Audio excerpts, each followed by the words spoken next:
povo veio a Moisés e disse: havemos pecado, porquanto temos falado contra o Senhor e contra ti. Ora, ao Senhor que tire de nós essas serpentes.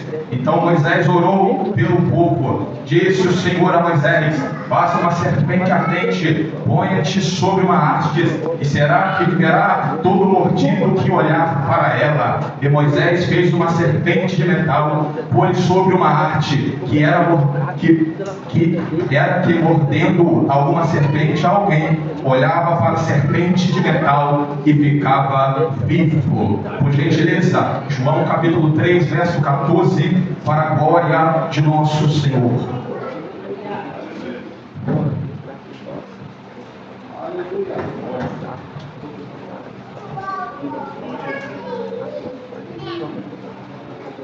João capítulo 13, verso 14. E como Moisés levantou a serpente no deserto, assim seja que o Filho do Homem seja levantado. Mais uma vez. Assim como Moisés levantou a serpente no deserto, assim importa que o Filho do Homem seja levantado. E todo aquele que nele crê não pereça, mas tenha vida eterna.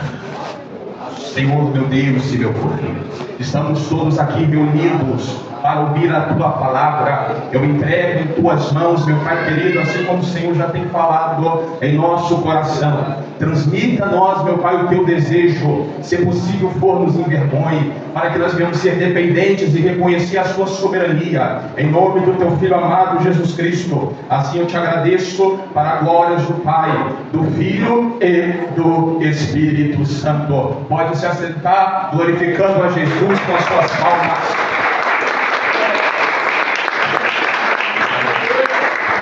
É interessante quando remetemos a saber acerca do propósito a qual o Senhor levanta a nossa vida. Nós precisamos entender que todo propósito há um processo. Logo, o processo também faz parte do propósito.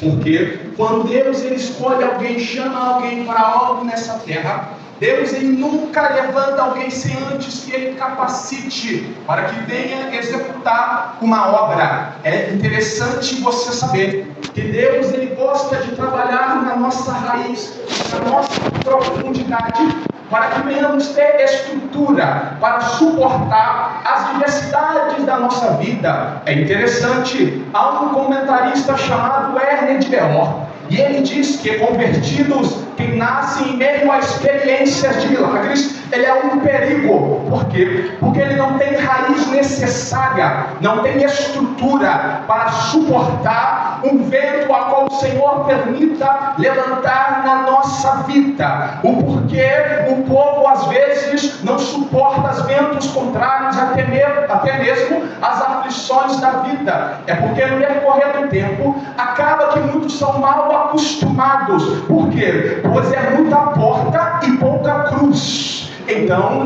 logo o povo foi mal acostumado ao decorrer dos séculos. Você olha o quantos que começam e iniciam, e o pouco que chega até o final, os poucos que, na verdade, muitos que começam, dão início a um propósito, mas poucos que têm a capacidade de chegar até o final. Quando eu me lembro do profeta Jeremias, o filho de Uquias, filho do sacerdote da terra de Anatote, é esse mesmo Jeremias que no capítulo de número 1, no verso de número 5, diz ao Senhor a Jeremias: antes que se formasse no ventre da tua mãe, eu te conhecia, e antes que se saísse da madre, eu te santifiquei as nações, Jeremias, e te dei por profeta. É esse mesmo Jeremias que é levantado pelo Senhor com um grande propósito nessa terra, que no capítulo de número 20 diz a palavra do eterno Deus que Jeremias está pregando: a nação de Israel vai se levantar um sacerdote da casa do Senhor, por nome Pazur, filho de Imei. E quando Jeremias está profetizando as nações, o profeta Pazur vai se levantar contra a vida de Jeremias, e diz a palavra que Pazur vai ferir o profeta. Quando Jeremias ele é ferido, diz a palavra do eterno Deus que ele olha para o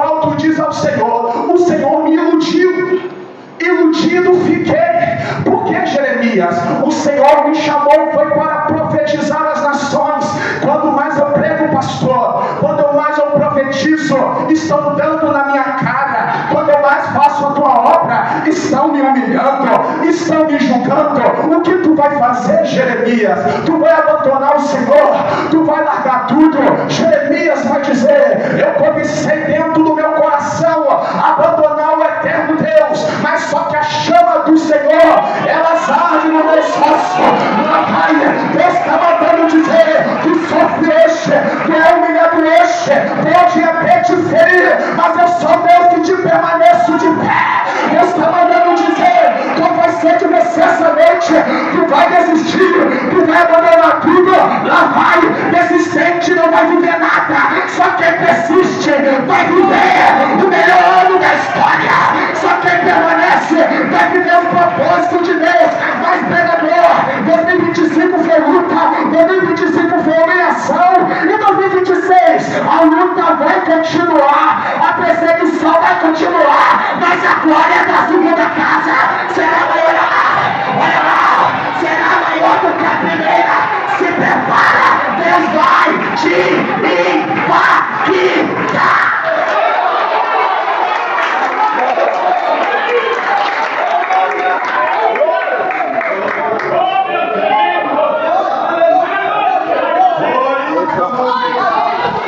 Eu estou pregando para um povo que é valente, eu estou pregando para um povo que não é covarde, eu estou pregando para um povo que não recua. Pode bater, quando mais bate, o povo vai avançando, quando mais fere, Deus está agindo dentro de mim.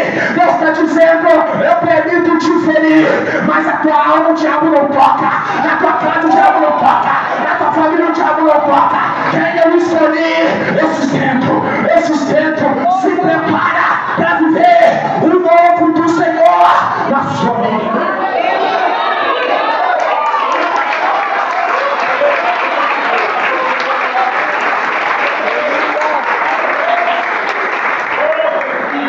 Permita-me entrar na história de Israel.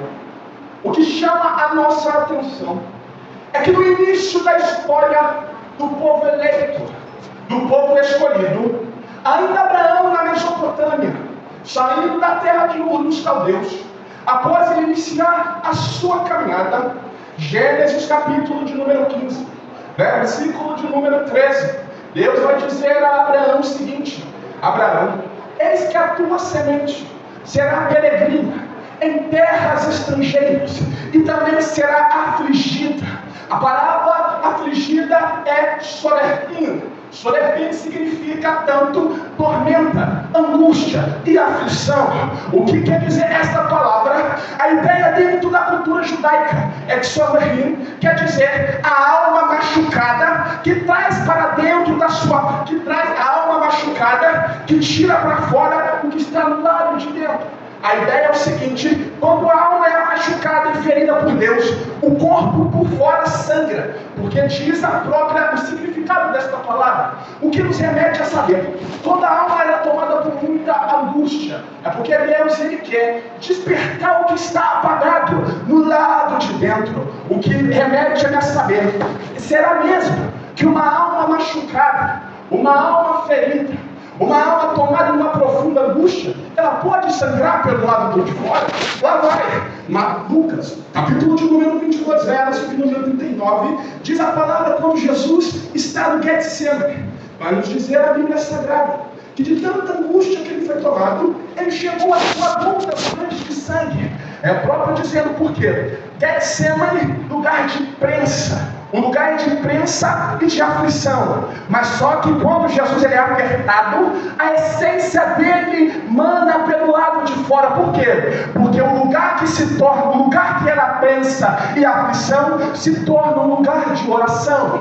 Você percebe? O lugar ele pode ser árido, deserto, mas quando Deus ele aflige o povo dele, a essência do povo precisa sair pelo lado de fora, porque somos nós que temos que impactar o ambiente pelo lado de fora. Jesus, pela sua essência, ele impacta aquele ambiente que é de aflição.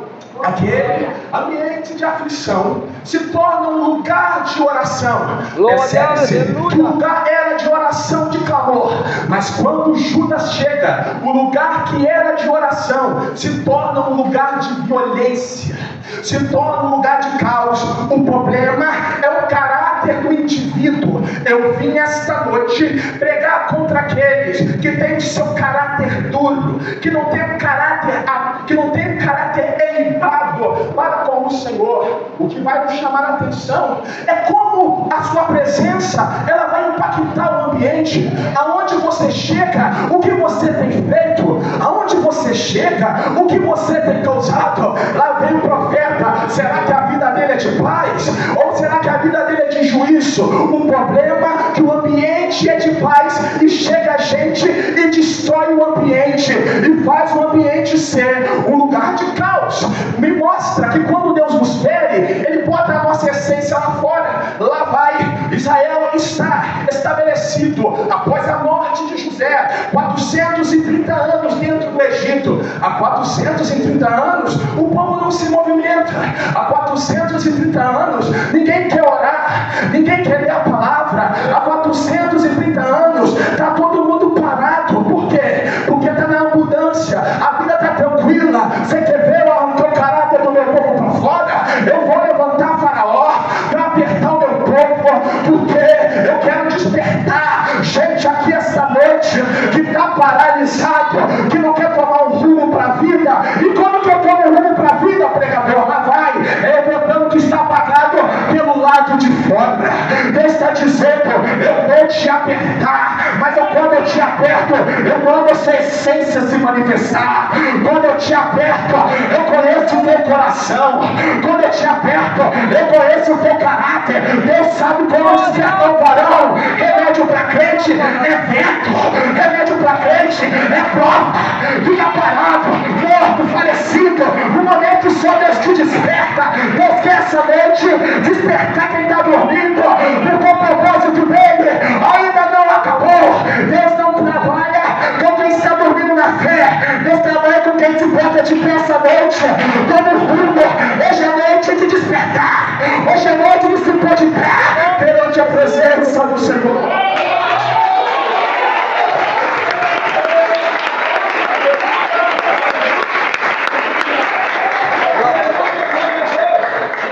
Eu chamei um povo para viver numa terra onde manda leite e mel, com uma grande promessa. Mas pastor Gutierrez, como que eu faço um povo viver numa terra boa, aonde manda leite e mel, sendo que o caráter do meu povo é caráter de egípcio? Como eu levo meu povo para viver numa terra aonde manda leite e mel, sabendo que o coração do meu povo é coração de egípcio, a atitude do meu povo é atitude de egípcio? Deus primeiro transforma para depois botar dentro da posição. Deus não trabalha com quem gosta de andar fora da posição. Deus gosta de trabalhar com quem se alinha, se ajeita. Toma um rumo essa noite. Deus quer trabalhar no teu coração e tu está com o coração preso. Deus quer transformar o teu caráter, mas tu está no deserto, só reclama. Tu está no deserto, fala mal de tudo. O povo é miserável, não está dando certo. Todo mundo se levanta, mas lá vai quem reclama. A palavra vai dizer que angústia deixa o povo paralisado, mas quem glorifica mesmo sendo arrebentado, ferido, ele caminha, porque tem a estrutura fortificada pela palavra do eterno Deus. Deixa a palavra te renovar essa noite, deixa a palavra te mudar essa noite, deixa o Espírito Santo fluir no teu coração, deixa o Espírito Santo te impactar. Deus, ele quer trabalhar com gente, mas tem gente que está com o coração duro, mas tem gente que está fechando o coração para o Senhor. O deserto está prolongando e você não está percebendo. A tua vida está passando e tu não está percebendo. Deixa Deus entrar e te transformar pelo lado de Deus.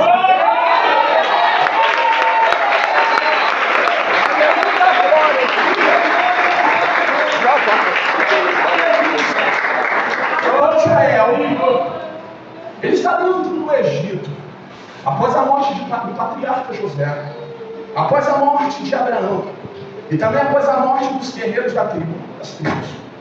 Vai se passar 430 anos. Esse mesmo Jacó, que subiu para o Egito numa quantidade de 70 pessoas, e no decorrer desses anos vai se tornar 600 mil homens, e mais mulheres e crianças. E no total vai dar quase 2 milhões de pessoas. O que chama atenção é que o povo ele está paralisado. O povo está no mesmo caminho e não muda a direção. Então Deus precisa de levantar o próprio faraó para apertar o povo, e só assim o povo reconhece que eu não nasci para viver no Egito, que eu não nasci para ficar no mundo, que eu não nasci para ficar fora do propósito de Deus. É por isso então que o Senhor Deus levanta uma grande aflição, o próprio Deus usa o próprio faraó para apertar o povo de Israel. Há uma aflição que permeia no meio da nação, ainda dentro do Egito, e o povo está dizendo: será mesmo que Deus não vê essa aflição que nós estamos passando? Será mesmo que Deus não vê essa angústia que estamos enfrentando? Será que Deus não está nesse cenário que parece que tudo está dando errado? Será que Deus não vê o que eu enfrento?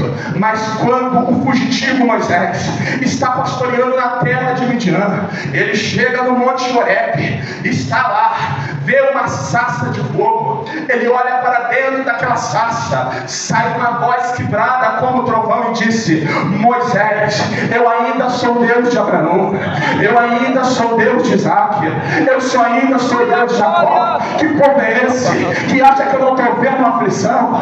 Que povo é esse que acha que eu não estou vendo a luta que ele está passando? Que povo é esse que eu não vejo, que acha que eu não estou vendo que está sendo castigado?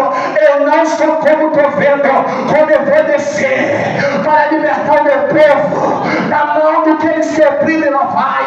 Tu pode passar pela tormenta hoje, pela aflição hoje, pela dificuldade hoje, mas Deus ele ainda está com o seu braço estendido para pelejar a tua igreja, para pelejar pelos teus fiéis, pelos teus justos na terra. Deus está mandando dizer: descansa tu o teu coração, eu contemplo tudo que tu passa, eu vejo o que tu está passando, isso faz parte do meu propósito, tu está dentro do meu processo.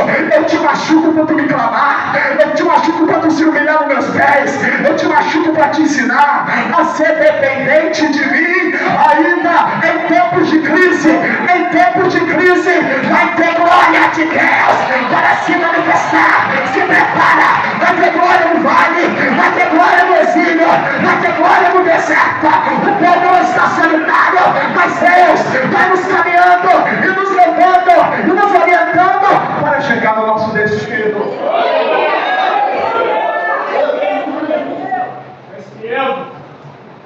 Só que agora Israel é liberto em Êxodo 14:15. É tirado das cargas pesadas de Faraó, levado para o deserto.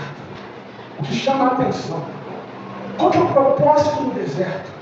É Deus transformar o nosso caráter e a nossa identidade.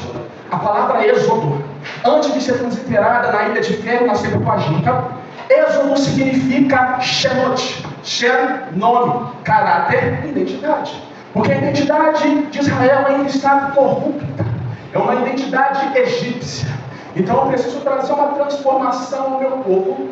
E agora é necessário passar pelo deserto, enfrentar as dores da vida.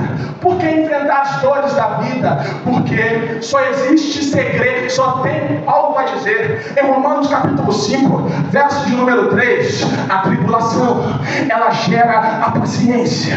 A paciência, ela gera a experiência. Só vai contemplar a glória de Deus quem tiver paciência ainda no deserto.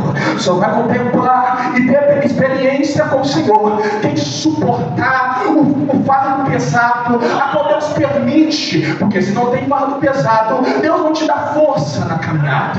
Porque se não tem aflição, tu não clama ainda verdadeiramente. Verdade, o povo gosta de ficar parado, o povo não gosta de sofrer, o povo é ruim, é verdade, mas isso faz parte do nosso propósito. Porque sofre hoje, Deus renova amanhã. Sofre depois da manhã, depois Deus vai te renovando. Mas não deixa o povo dele perecer, mas não deixa o povo dele cair. Deus está te chamando para ter experiência no deserto. Deus está te chamando para ter experiência ainda nesse cenário que parece que não vai dar nada certo. Quem suporta, esse vai contemplar a a glória de nosso Senhor. Aleluia! Glória a Deus! É sempre na dor que nós abrimos o nosso coração verdadeiramente ao nosso Senhor. O cenário é desértico e solidão, mas ainda no cenário Deus está gerando levitas. Eu vou repetir. Ainda no deserto, Deus está gerando verdadeiros adoradores. É ainda no deserto que Deus está gerando sacerdotes que não se corrompem pelas comidas e nas ofertas do Egito, sacerdotes que não se entreguem às mesas de Jezabel. Deus quer te purificar nesse cenário, te transformar nesse cenário. Se prepara, vamos vencer esse deserto na presença de nosso Senhor. O lugar é árido, o lugar é estéril, mas Deus continua cheirando. Aleluia! Mas também, dentro do deserto há rivalidade, há contendas. Números capítulo 16. Entre os moradores de Levi, é o próprio Senhor que vai levantar um homem chamado Corá. Corá é primo de Moisés. E sabendo que Corá é primo de Moisés, ele vê o próprio primo ter autoridade que ele não tem. Eu já vou terminar. Ele vê que o próprio primo dele tem mais hierarquia comigo que ele. Então, se ele tem mais homem do que eu vou prejudicá-lo.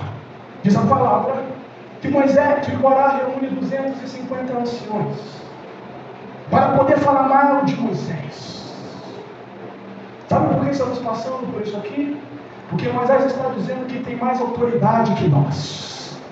Quando eu estava vindo para cá, Deus dizia que o ano de 2026 Ele vai fazer cessar as rivalidades. Está todo mundo no mesmo barco, querendo ser maior que alguém. Está todo mundo indo para o mesmo lugar, querendo ser rival do outro. Deserto não é lugar de contenda, não é lugar de rivalidade, mas é lugar de caráter, é lugar de simplicidade, é lugar que transforma a gente verdadeira. E o que Corá está fazendo? Eu vou prejudicar Moisés, mas diz a palavra que vai cair Corá, e mais quem estava comprando a briga dele. Deus está mandando dizer para quem gosta de contenda, para quem gosta de rivalidade: é isca fácil para Satanás, é isca fácil para o diabo. Ou tu se arrepende, toma posição hoje, ou Deus vai permitir na rasteira do deserto.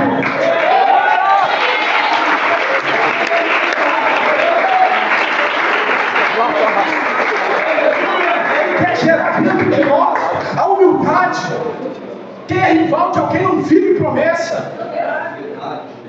Quem é rival de alguém não permanece na verdade.